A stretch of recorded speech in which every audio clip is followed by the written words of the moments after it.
Alam po natin ngayon ang pagpapatawad is napakahirap gawin. But let us always consider that we're also human. We always made mistake. So for us to be able to forgive others is to reflect on ourselves na kung tayo ba nakagawa ng kasalanan is, do we also deserve second chance? And for others to do, para maka-forgive tayo is, first we need to deal it to ourselves, we need to deal it with God, and ayun, let us always prioritize love over the desire to judgment because this leads us to peace. Yun lang po. Siyempre, as a human, sasama yung loob mo sa umpisa, pero pag nagpa-apekto ka kasi, ikaw lang din naman yung masistress. So, eventually, makakalimutan mo rin naman siya. Or kailangan mong kalimutan kasi para hindi ka ma-stress sa sarili mo. Yun lang. I guess it's knowing the heart that you have. Kasi if you know the heart that you have, despite of what the other person did to you, kahit gano'n man kagrabe, if you know to yourself the kind of person that you are, eventually, dadating din yung forgiveness. Hindi man siya agad-agad, pero over time, mababawasan yung hate if yun, merong hate.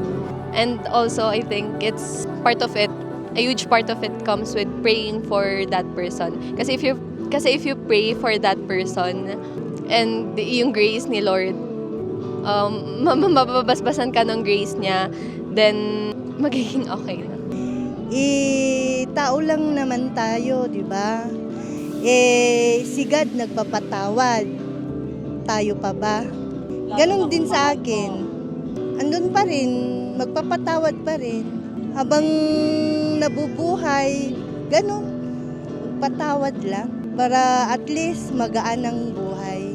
Personally, sa experience ko, hindi na ako umiimik kapag may nakagawa sa akin ng kasalanan. Hanggang sa makalimutan na lang yun, then magiging okay na lahat. Ang ginagawa ko po para magpatawad ng isang tao ay binibigyan ko po ng oras. Parang may pinapahinga ko po yung isip ko na binibigyan ko ng oras. Kasi habang tumatagal naman po, makakalimutan din naman po yun. To be honest, para sa akin, personally, ang hirap ng tanong na yan. Kasi, di ba, lahat tayo may kanya-kanyang pinagdadaanan sa buhay. Pero usually, pag ginagawa ko, pag may tao na nakagawa sa akin ng kasalanan, una, ini-ignore ko na lang yung tao. Binibigyan ko yung sarili ko ng time na siguro mag-heal yung pain. Then, pag okay na lahat, ako yung unang mag-approach sa tao, tapos kakausapin ko paano namin i-fix yung problema. And of course, prayer. Siguro para sa akin is empathy. So, ilagay mo din yung sarili mo sa sitwasyon niya. E di parang kung ikaw nagkasala din, tapos hindi ka papatawarin, di ba parang may burden kang dinadala. So, kung ilalagay mo yung sarili sa kanya, patawarin mo na lang para hindi niya maramdaman yung ganong bagay. Ang pagpapatawad, lalo na kung mabigat ang nagawa sa iyo, ay hindi agad-agad. Ito ay proseso ng unti-unting pag-unawa at pagbitaw sa galit. Ayon sa mga pag-aaral sa larangan ng psychology, ang forgiveness ay mas nagiging posible sa pamamagitan ng emotional processing, empathy at conscious decision na alisin ang sama ng loob. Pero ano kaya ang itinuturo ng Biblia tungkol sa kung paano tunay na magpatawad kahit sa mabibigat na sitwasyon? Sa 6:15 ng Mateo, pakinggan nyo. Datapwat, kung hindi ninyo ipatawad sa mga tao ang kanilang mga kasalanan, ay hindi rin naman kayo patatawarin ng inyong Ama ng inyong mga kasalanan. Sabi sa Biblia, kung hindi ninyo ipatawad sa mga tao ang kanilang mga kasalanan, hindi rin naman kayo patatawarin ng inyong Ama ng inyong mga kasalanan. Kaya hindi ka makakasumpong na ng sa buhay, ng kapayapaan sa puso. Pagka halimbawa, meron ka isang kapatid, nagkamali sa'yo, minsan 2-3 beses nagkamali, hindi mo na maalis-alis sa isip mo. Kasi ang nasa salita ng Diyos na nag-aalis ng demonyo sa puso, ilang beses ba magkakasala kapatid ko sa akin, Panginoon, at patatawarin ko? Makapipito. Sagot ni Kristo, hindi ko sinasabi sa yung makapito.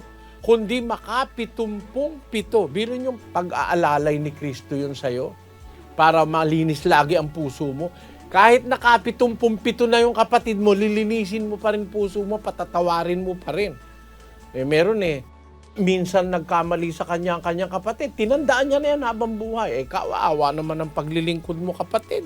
Nababaliwala na lahat yung ibang ginagawa mo dahil lang sa isang kapatid sa Diyos na meron kang daladalang